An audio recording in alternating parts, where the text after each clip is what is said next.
කියවනම් ඔයාලා සාමාන්‍ය මිනිස්සු විශ්වාස කරන ප්‍රමාණය හරිම අඩු වෙයි. ඔයාලා අහලා තියෙනවද අර ඕනෑමට වැඩිය හොඳයි වගේ පෙන්වන මිනිස්සුන්ගේ මොකක් කර යවලක් තියෙනවා කියලා.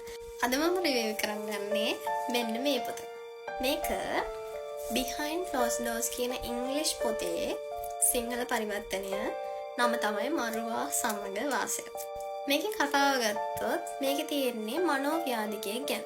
මනෝව්‍යාධිකයෙක් වෙන්න හේතු වෙලා තියෙන්නේ එයාගේ පොඩි කාලේ වෙච්ච යම් දේවල්. කියන්නේ අපි අර childhood trauma කියලා එකක් කතා කරන්නේ. අන්න ඒ සිද්ධිය නිසා මේ මනෝව්‍යාධිකයෙක් වෙච්ච, මනස විකෘති වෙච්ච පුද්ගලයෙක් ගැන තමයි මේ පොතේ විස්තර වෙන්නේ.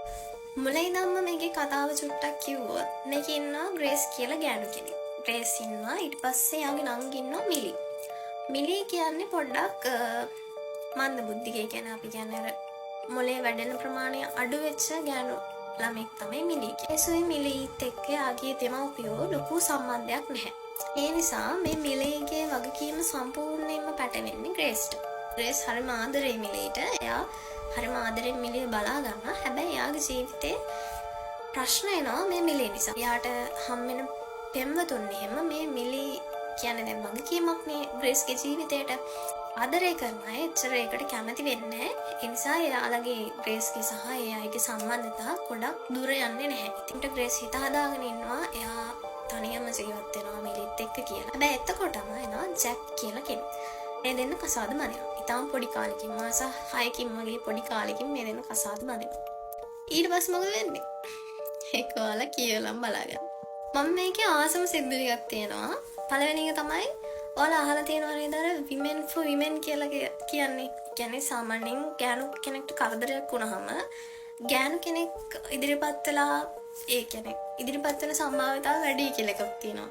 ඒකට හේතුව ගෑනු කෙනෙක්ගේ දුක දැනෙන්නේ ගෑනු කෙනෙක්ට නිසා. ඉතින් මේ කතාවේ අන්තිම හරියේදී ඒක මාර ලස්සනට විස්තර වෙනවා. අනිත් ආසම දේ තමයි මම මේකේ තියෙනවා mind games ගැන. ඔයාලා අහලා ඇති මේ ඔය මනෝවිද්‍යාධිකයෝ යාළගේ එක crimes කරද්දී හරිම දක්ෂ විදියට එයා සැලසුම් කරනවානේ. එයා ගොඩක් දක්ෂයි ඒවට. ඉතින් මේකේ ඉන්න මනෝව්‍යාධිකයාත් එහෙම හරිම දක්ෂ කෙනෙක්. එයා මිනිස්සුන්ගේ මොලේ හැසිරෙන විදිය කොහොමද, මොලේ මොන විදියටද වැඩ කරන්නේ, මොලේ රවට්ටන්නේ කොහොමද, ඒ වගේ දේවල් හොඳටම අධ්‍යයනය කරලා ඉන්න කෙනෙක්. ඒව පාවිච්චි කරලා එයාගේ අනිත් පාර්ශවය රවට්ටන්නේ. එයා හරිම දක්ෂයි.